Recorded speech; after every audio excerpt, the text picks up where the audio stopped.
आज के लिए योग वशिष्ठ का सूत्र है, the mind is the creator of the world, the mind is the individual, only that which is done by the mind is regarded as done, not that which is done by the body. The arm with which one embraces the wife is the very arm with which one embraces the daughter. सूत्र कहता है कि ये मन ही सारे संसार का रचयिता है, ये मन ही व्यक्ति है, व्यक्ति बनता है. जो कुछ भी इस मन के द्वारा किया जाता है वही क्रिया है, जो शरीर के द्वारा किया जाता है वो नहीं. जो हाथ अपनी पत्नी को गले लगाते हैं वही हाथ अपनी पुत्री को भी गले लगाते हैं.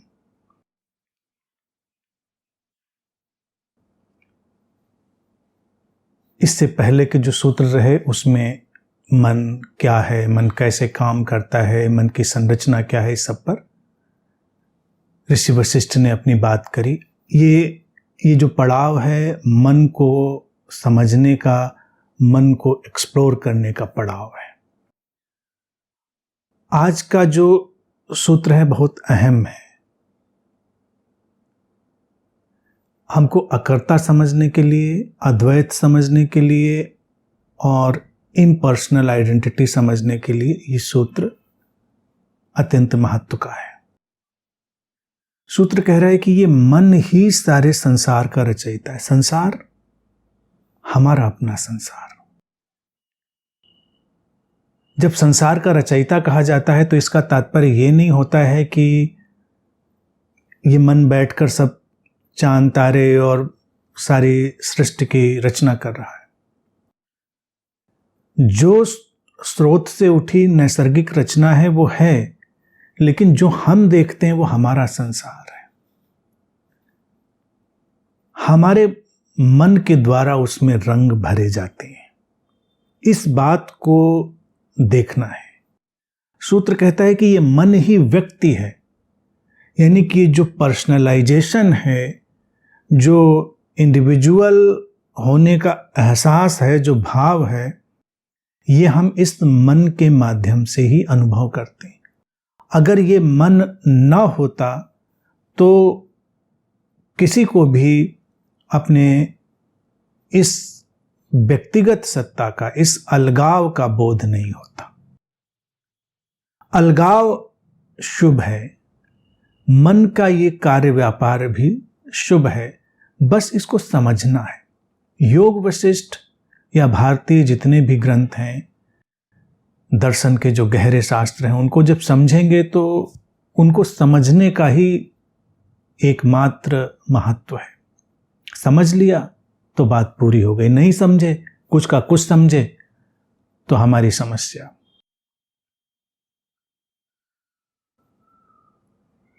और एक बात और भी ध्यान रखने की है, जब भी हम भारतीय दर्शन के गहरे सूत्रों का अध्ययन कर रहे होते हैं तो उनमें मनोवैज्ञानिक सत्य होते हैं, हमको इनका विश्लेषण करना होता है. चाहे हम योग वशिष्ठ जैसे, भगवद गीता जैसे, उपनिषद जैसे बड़े ही विशुद्ध ग्रंथों का अवलोकन, अध्ययन, मनन, विमर्श कर रहे हों तब भी, और चाहे हम पौराणिक कथाओं का आनंद ले रहे हों तब भी, हमारा जो फोकस है वो मनोवैज्ञानिक सत्यों पर होना चाहिए, तथ्यात्मक नहीं. कोई भी कहानी, कथा, उदाहरण वो एक फैक्ट की तरह नहीं रखा जाता है कि ये तथ्य है. ये केवल इशारा है और हमारी जो अंदर की संरचना है मन की, उसको समझाने के लिए. अब यहाँ पर योग वशिष्ठ के इस पड़ाव पर हम देखेंगे तो मनोविज्ञान का सारा विस्तार है, और आधुनिक मनोविज्ञान भी जिस तरह से विस्तृत होता है वो सारा इसमें शामिल कर लिया गया है. हम धीरे धीरे अगर उस चीज को समझें एक एक बात, एक एक परत उसकी हम अगर उघाड़ते चलेंगे तो हमारे लिए एक गहन स्पष्टता आएगी और हर स्पष्टता के साथ मुक्ति। Clarity is the liberation, understanding is the clarity. समझ स्पष्टता है, स्पष्टता ही मुक्ति है।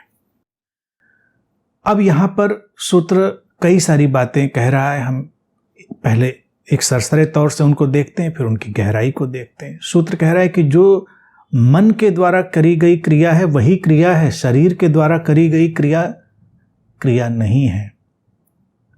और उसमें उदाहरण दिया कि हम अपनी पत्नी को भी गले लगा रहे हैं, अपनी बेटी को भी गले लगा रहे हैं। दोनों क्रियाएं अलग हो जाती हैं। शरीर ने तो एक ही क्रिया करी, शरीर का सिस्टम तो एक ही है, लेकिन हमारे मन की पृष्ठभूमि, मन की जो दशा है, उसके अनुसार कृत्य बदल जाते हैं। तो जब हम शरीर को कुछ करते हुए देखते हैं तो वो क्रिया नहीं बन रही है। शरीर के पीछे जो मन है, जो मन का फैलाव है, वो क्रियाओं का निर्माण कर रहा है। इसलिए एक ही जैसी क्रिया दिखते हुए भी वो भिन्न भिन्न क्रिया होगी और लोगों के लिए भिन्न भिन्न परिणाम लाने वाली होगी। उदाहरण इसमें ये पुत्री और पत्नी का ले लिया, कोई भी उदाहरण हो सकता है। मान लो कोई किसी को एक थप्पड़ ही मार रहा है, शरीर को हमने देखा किसी को एक थप्पड़ मारते हुए। अब एक थप्पड़ मारना भी कितने कितने तलों पर हो सकता है, कितने रंगों में हो सकता है, हम अनुमान ही नहीं लगा सकते। कोई थप्पड़ मैत्री में, प्रेम में हो सकता है, कोई करुणा में हो सकता है, कोई किसी को समझाने के लिए हो सकता है, कोई किसी को किसी विपत्ति दुविधा से बचाने के लिए हो सकता है, कोई ईर्ष्या में हो सकता है, कोई शत्रुता में हो सकता है, चोट पहुंचाने के लिए हो सकता है, आघात करने के लिए हो सकता है, कुंठा में हो सकता है, अवसाद में हो सकता है, निराशा में हो सकता है, बिखराव में हो सकता है। कितने भी रंग हम भरते चले जाएंगे, एक थप्पड़ जैसी घटना में भी हम उसके बाहरी तल से नहीं समझ पाएंगे क्रिया क्या हुई। एक बुद्ध ने बोला, सामान्य व्यक्ति ने बोला, एक विक्षिप्त व्यक्ति ने बोला, शरीर ने तो केवल क्रिया बोलने की, लेकिन पीछे की पृष्ठभूमि मन की है। उससे सब कुछ बदल जाता है, पूरा परिदृश्य बदल जाता है। वैदिक साहित्य में भी इस बात को इसी ढंग से कहा गया कि मनुष्य का अर्थात ही है जिसके भीतर मन सक्रिय हुआ। जिसके भीतर मन सक्रिय हो उठा वही मनुष्य है। बाकी प्राणियों को हम पशु कहते हैं, पास में बंधे, एक प्रोग्राम है, उस प्रोग्राम से संचालित हैं। इसीलिए मनुष्य का ही कर्म का जो विस्तार भी होता है, और यूं तो कर्म कोई है नहीं, लेकिन फिर भी वो कर्म बंधों में फंसता है। क्यों? क्योंकि उसका मानसिक उलझाव ही उसको अटकाता है। उसकी स्मृतियां ही उसके लिए दीवार बनती हैं, उसके लिए सीढ़ी बनती हैं, उसके लिए पथ बनती हैं, उसके लिए पहाड़ बनती हैं। स्मृतियां, हर मानसिक घटना हमारे ऊपर अनगिनत जो स्मृतियों के फैलाव हैं उनको अंकित करती चली जाती है, और हम उसी से संचालित हैं। सूत्र पहले भी कहे आया है, उस बात को स्पष्ट करने के बाद इस तरफ आया है। पहले कहे आया है कि न बंधन है न मुक्ति है, मन का ही बंधन है, मन का ही मुक्ति है। और अब यही मन क्या करेगा? मन संसार को रचने वाला बना। सबका अपना अपना संसार है, सबके अपने अपने संसार में अपने अपने किरदार हैं, अपनी अपनी सबकी बुनावटें हैं, सजावटें हैं, रुकावटें हैं, सबकी अपनी अपनी ही धारा है। हम ऊपर से देख के जान ही नहीं सकते चल क्या रहा है। और समस्या यहीं पर आती है, हमारे पास तो जो समझने का ढांचा है वो हमारा ही मन है, और सूत्र ने यह भी बात स्पष्ट करी, ये मन ही इंडिविजुअल बनता है, यानी कि this mind creates individual. Individual कुछ है नहीं, व्यक्ति तो इनडिविजिबल ही है, अविभाज्य है, अखंडित है, अंतर संबंधित, सह निर्भर, उस अस्तित्व के जोड़ में बस एक जोड़ की तरह, जैसे अष्टावक्र के सूत्रों में कहा गया कि ऐसे ही अस्तित्व है जैसे एक कपड़ा जिसमें सब ताने बाने बिने हुए हैं, किस बिंदु पर हम बिने हुए हैं हमको नहीं पता, लेकिन सब एक जोड़ की तरह, पूरा जगत, पूरा अस्तित्व एक जैसे कपड़े का फैलाव। उदाहरण के लिए ये मन ही उदाहरण भी ढूंढ के लाता है, और मन ही इतना विचित्र उपकरण, उसी स्रोत, उसी चेतना से रचा गया कि उदाहरण सीमित भी पड़ जाते हैं। फिर मन कुछ और नई चीज को खोजता है, फिर नए उदाहरण आते हैं और नई संरचनाएं आती हैं और नए फैलाव हमारे सामने आ जाते हैं। तो पहली चीज तो यही देख लेनी है कि सबका अपना अपना मन है और सबका अपना अपना संसार है। ये बात बड़ी छोटी लग रही है ना सुनने में, इतनी ही बात नहीं समझ में आती, सारा झगड़ा झंझट इसी बात का है। सबको लगता है कि हम दूसरे को समझा लेंगे, हम दूसरे को इस तरह से अपनी बात रखकर कुछ बता देंगे।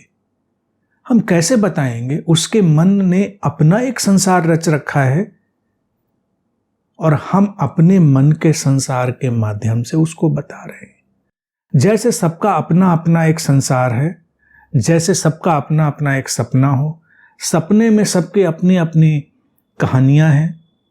मनुष्य कहानियों वाला प्राणी है, the great story teller. Story teller है तभी वो मनुष्य हुआ ना, मन की सक्रियता से ही उसका जो फिक्शनल पार्ट था माइंड का, फिक्शनल यानी कहानी बुनने वाला, वो सक्रिय हुआ। और उस फिक्शनल माइंड के सक्रिय होने से ही ये सारा फैलाव है, वही उसकी सुंदरता भी है। तो जब आप ये समझ लेते हैं सबका अपना अपना मन है, क्योंकि अनुभवों की धारा और वो अस्तित्व के किस बिंदु पर खड़ा है, उसको कैसी स्थितियां परिस्थितियां, कैसे बुनावट, कैसे उतार चढ़ाव, रंग ढंग कैसे उसको बनाते हैं, ये हम नहीं जानते। हम तो सबको अपने ही जैसा कॉमन समझ लेते हैं, कॉमन, सब पर एक ही बात लागू होती, वही कष्ट है। इसीलिए गहरे से गहरे संबंध में रहने वाला व्यक्ति, जिसको हम कहते हैं ना हमको इससे बहुत प्रेम है, वैसे गहनतम संबंध में होने वाला व्यक्ति भी अंदर इसी कसक में होता है कि उसे पूरा नहीं समझा गया। कुछ तो ऐसा है जो अनसुलझा अनसमझा रह जाता है, रह ही जाएगा, क्योंकि हम बहुत कुछ तो कॉमन ग्राउंड तलाशेंगे। ऐसा थोड़ी है कि सपना अभेद्य है या ये किसी का व्यक्तिगत मन अभेद्य नहीं है, लेकिन उसका विस्तार अनंत है। हम थोड़ी सीमा तक जाएंगे, थोड़ा कुछ पहचानेंगे, फिर सबके अपने अपने तहखाने हैं, सबके मन के अपने अपने जंगल हैं, सबके अपने अपने मन के विस्तार हैं। हम उसमें नहीं जा पाएंगे, कुछ तो रह जाएगा, कुछ तो बचा रह जाएगा, और वो कसक, वो कचोट सबको उठेगी, नहीं पूरा तो नहीं जानता। और एक बार अगर ये बात किसी को बैठ गई कि नहीं जाना जा सकता पूरा, हम एक मिनिमम कॉमन प्रोग्राम में रह रहे हैं, एक जो सामान्य साझा संबंध है बस उसमें रह रहे हैं। तो इसलिए लोगों को उनकी अपनी निजता में छोड़ देना अनिवार्य होता है। ये छोड़ देना भी अनिवार्य होता है कि व्यक्ति के भीतर बहुत कुछ अनजाना, अज्ञात रहेगा, वो अनिवार्य है। उस अनजाने ने ही उसको बनाया है और ये अस्तित्व की रचना है। इसमें हमारा कोई भी रोल नहीं है, हमारी भूमिका नहीं है। अस्तित्व अगर किसी भी व्यक्ति को निजता के वो रंग ना दे जो बिल्कुल ही निजी हैं, बिल्कुल ही उसके अपने हैं, तो ये वैयक्तिकरण नहीं बनेगा, ये पर्सनलाइजेशन नहीं बनेगा और ये जीवन की लीला भी नहीं चलेगी। जीवन की लीला चले, ये जीवन का खेल चले, ये मानवीय अंतर संबंध चलें, ये ह्यूमन इंटरपर्सनल रिलेशन चलें, तो अनिवार्य है। और फिर वो अनजाने अज्ञात के बाद एक तल जो कॉमन है सभी के अंदर, वो है अज्ञेय का, अननोएबल का। वो तो हमेशा ही बना रहेगा। तो अज्ञात के दरवाजे पर दस्तक देने के बावजूद भी अज्ञेय का ऐसा जगत जो कभी जाना ही नहीं जा सकेगा, वो भी बना ही रहेगा। तो इस सूत्र को समझते हुए पहली बात यही स्पष्ट अपने अंदर बिठा लेनी है कि अपना अपना मन है, इसलिए सबका अपना अपना संसार है। दूसरी बात ये बिल्कुल बिठा लेनी है कि हमारा जो ये व्यक्तिगत स्वरूप है, जो इंडिविजुअल है हमारा, ये हमारे मन के कारण है। हम कोई ऐसे व्यक्ति नहीं बन गए हैं कि हम व्यक्तिगत सचमुच में कहीं अलग थलग गए। ये ऐसा प्रतीत हो रहा है। मन के प्रिज्म से गुजर कर, मन के फिल्टर से गुजर कर ये वैयक्तिकरण, ये पर्सनलाइजेशन, ये इंडिविजुअल का इम्पैक्ट ये हमको दिखाई दे रहा है, क्योंकि जीवन का कार्य व्यापार चलना है। और तीसरी बात ये बिठा लेनी है कि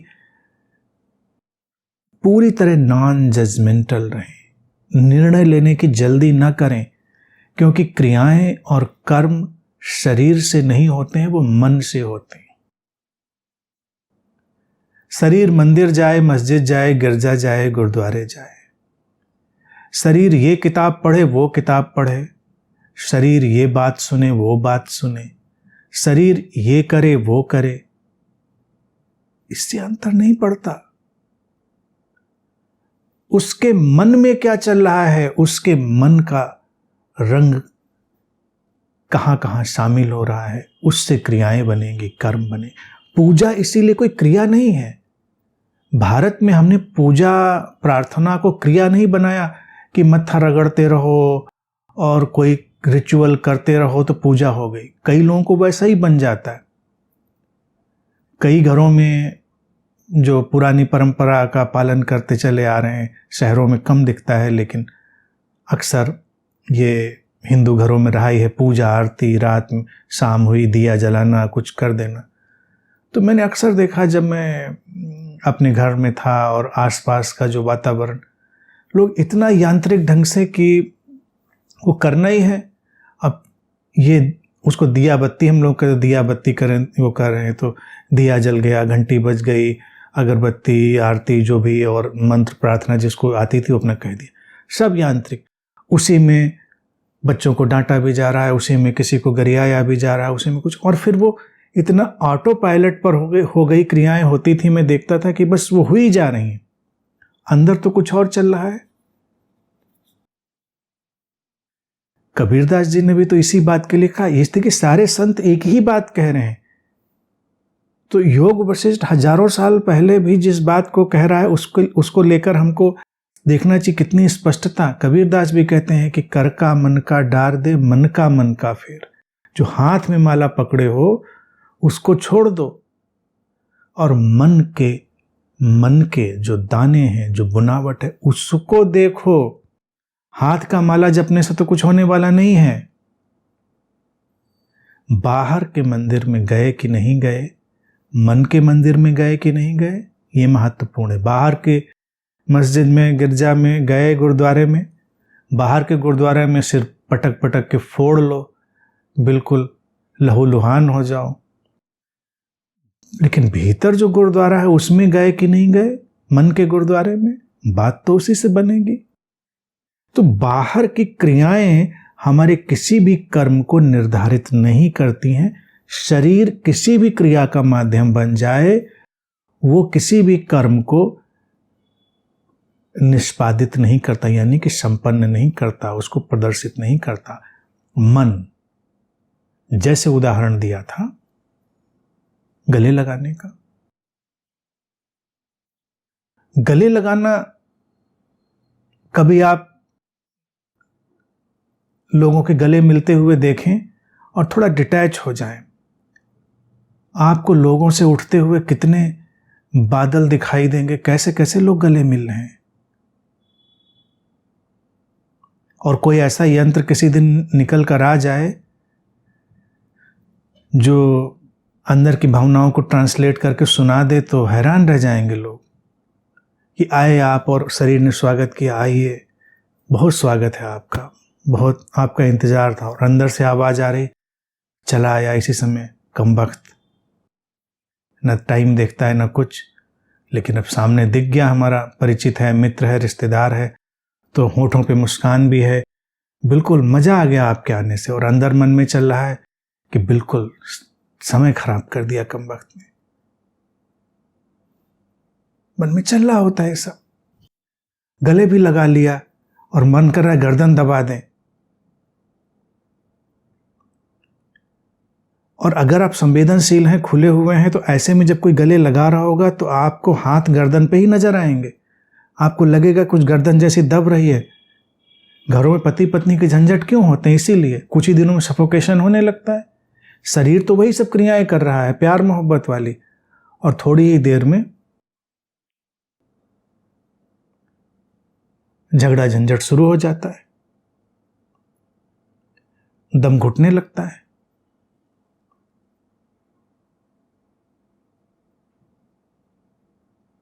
तो शरीर को अपनी क्रियाएं करने दें, शरीर को अपनी दिशा में जाने दें। कुल मिलाकर सूत्र का जो अभिप्राय है, मन, अंतर्मन, उसको देखें, समझें, और उसको ही हमको अगर समझ के आगे बढ़ना है तो सारी चीजें सुलझेंगी।